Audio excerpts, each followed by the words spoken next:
कहानी है बुद्धिमान साधु की। एक बार एक राजमहल में एक साधु आया। उसने द्वारपाल से बोला, जाओ राजा से कहो उनका भाई आया है।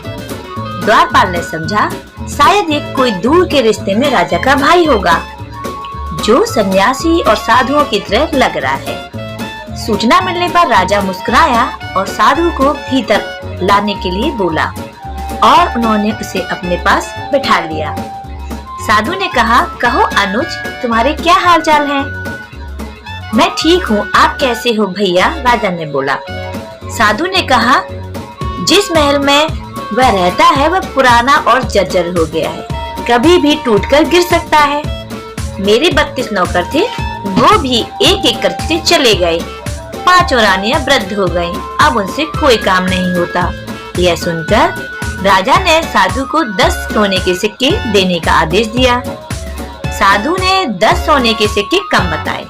तब राजा ने कहा, इस बार राज्य में सूखा पड़ा है, आप इतने से संतोष कर लो।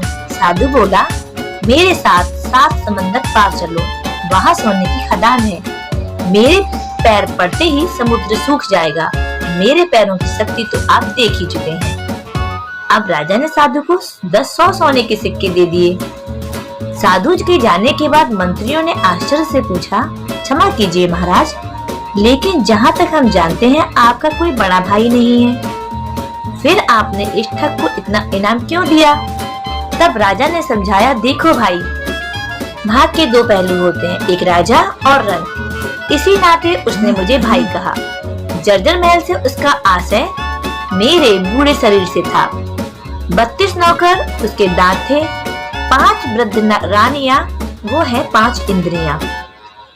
समुद्र के बहाने उसने मुझे उलाहना दिया कि राजमहल में पैर रखते ही मेरा राजकोष सूख गया, क्योंकि मैं उसे मात्र 10 सिक्के दे रहा था, जबकि मेरी हैसियत उसे सोने से तौलने की है।